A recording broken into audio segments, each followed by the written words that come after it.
On va partir tout de suite à Moscou, retrouver Dominique Derda.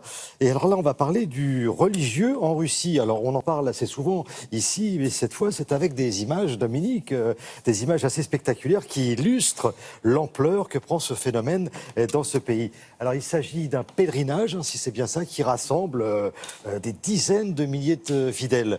C'est bien ça, Dominique. Bonjour. Oui, bonjour Thierry, absolument, c'est exactement ça. On est en Russie, vous l'avez dit, en plein retour du religieux, du moins en ce qui concerne la religion orthodoxe, qui apparaît ici de plus en plus comme la religion officielle. Et tout ce qui était interdit dans ce domaine à l'époque soviétique est aujourd'hui non seulement autorisé, mais même encouragé. Et c'est le cas des pèlerinages, vous l'avez dit, comme celui auquel nous avons assisté, qui se déroule tous les ans au début de l'été dans la région de Viatka, 1 millier de kilomètres de Moscou. Il y avait cette année, tenez-vous bien, selon les organisateurs, plus de 25 000 participants, comme vous allez le voir sur ces images réalisées avec Tania Tarasenkova et Volodya Polyansky. C'est une foule immense, une véritable marée humaine. Une procession qui chaque année rassemble de plus en plus de fidèles. Nous sommes à près de 1000 kilomètres au nord-est de Moscou, dans la Russie des campagnes.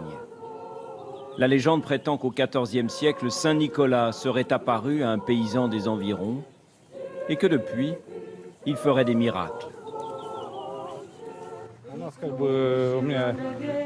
Nous sommes très croyants et nous aimons bien nous rendre comme ça dans des lieux saints. Regardez ça comme il est beau, le village. Nulle part ailleurs vous ne verrez ça. Le pèlerinage dure 6 jours, 120 kilomètres.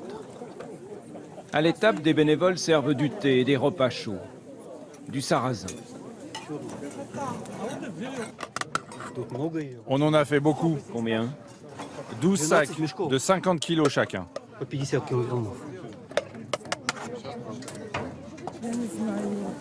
On vient en famille, des gens de tous âges, portés par la même foi. On marche dans l'espoir que Dieu nous pardonnera nos péchés. C'est ça qui nous aide à aller jusqu'au bout. Parce que si on y arrive, on en est sûr, tout ira pour le mieux dans notre vie.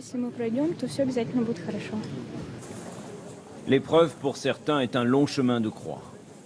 Heureusement, médecins et infirmiers sont là eux aussi pour soulager les souffrances et soigner les ampoules.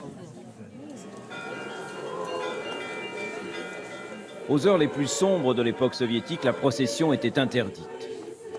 La milice faisait la chasse à ceux qui osaient défier l'idéologie officielle, qui prétendait alors que la religion asservissait le peuple.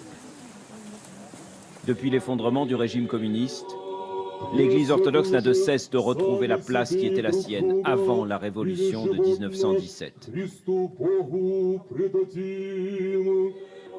S'il y a 20 ans, plus de 60% des Russes disaient ne croire en aucun dieu, ils sont exactement autant aujourd'hui à affirmer le contraire. Mais il en faudrait plus pour satisfaire les prêtres. Dans ma paroisse, je vous assure, ce n'est pas si facile. Quand on vient ici, on a l'impression que tout le monde a retrouvé le chemin de la foi. Mais quand tu rentres dans ton village, tu te rends compte qu'en réalité, il n'y a pas autant de croyants qu'on pouvait l'espérer. Dans la rivière Vielikaya, bénie pour l'occasion, les femmes se baignent d'un côté, les hommes de l'autre. Il leur reste encore 3 jours de marche avant d'arriver au terme de leur long voyage. Dominique Derda, tiens, à propos de rivière, la rivière qui est juste derrière vous, là, c'est la Moskova. Et est-ce qu'on se baigne là aussi? Oui. Non, Thierry, on ne s'y baigne pas. D'abord parce qu'aux abords du Kremlin, comme dans tout le centre-ville, c'est interdit. Et aussi parce que l'eau n'est pas très propre.